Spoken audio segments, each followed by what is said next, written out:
La voie du véritable pardon du pasteur Masolo Tchounassi, chapitre 7, la mémoire dans le pardon.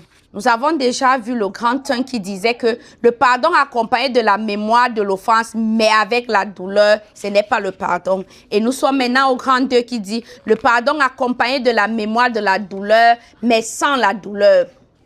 C'est le niveau où on pardonne l'offense. On s'en souvient sans pour autant éprouver de la douleur à son sujet. Et il faut avouer que c'est à cette dimension que nous opérons tous la plupart du temps. Nous pardonnons, nous nous souvenons, mais nous n'avons pas mal. Je ne suis pas en reste. Moi qui me souviens de beaucoup de choses que j'ai eu à subir dans ma vie. Il y a des parties de ma vie dont je peux me rappeler sans en être affectée pour autant. Même si j'ai le souvenir du mal qu'on m'a fait, je peux en parler sans aucune espèce de rancune. C'est comme une histoire que je raconte, sans haine, sans émotion. Je m'en souviens simplement parce que, comme vous, j'ai une mémoire qui se rappelle des mauvaises choses comme des bonnes. S'en rappeler, ce n'est pas péché. C'est faire fonctionner un organe dont Dieu nous a donné, le cerveau. Un organe dont Dieu nous a doté, qui est le cerveau.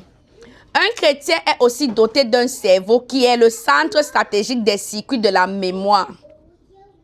Je le dis car certains chrétiens semblent oublier qu'ils ont une mémoire qui fonctionne.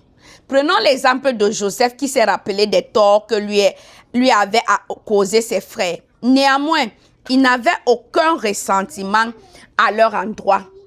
Il les a rassurés en leur disant que Dieu a changé ce mal en bien. Genèse chapitre 50, le verset 20.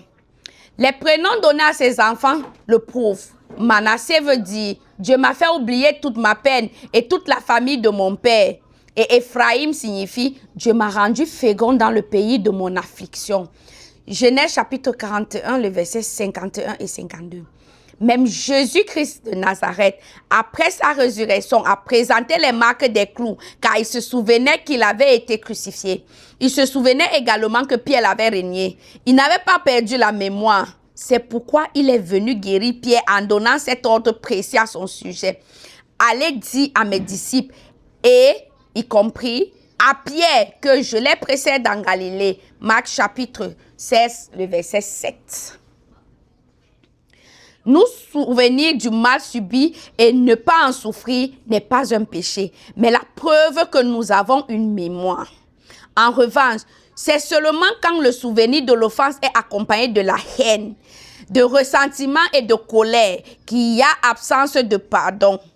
Alors que la perfection est de pardonner et d'oublier comme Dieu le dit à Hébreux chapitre 8, le verset 12. Je ne m'en souviendrai plus de vos fautes.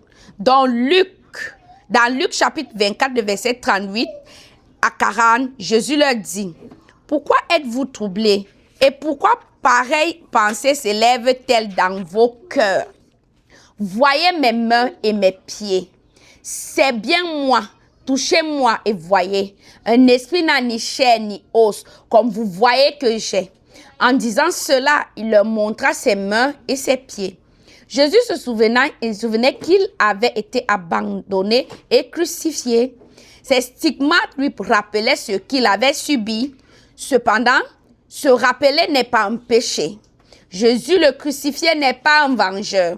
Il a pardonné aux hommes qui l'ont crucifié. Il s'en souvenait seulement sans avoir de la haine à ce sujet.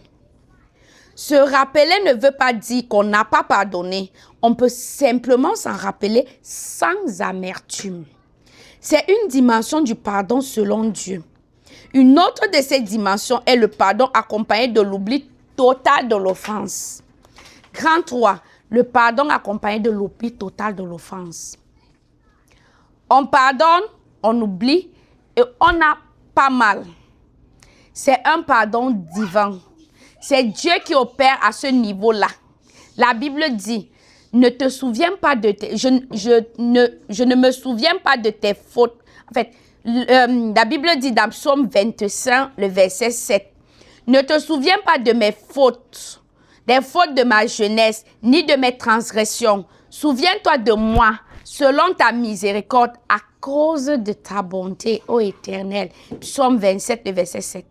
non seulement Dieu a la capacité d'effacer dans sa mémoire le mal qu'on lui fait, mais il a aussi cette capacité de vous faire participer à sa dimension en vous faisant oublier sans effort certaines parties de votre vie.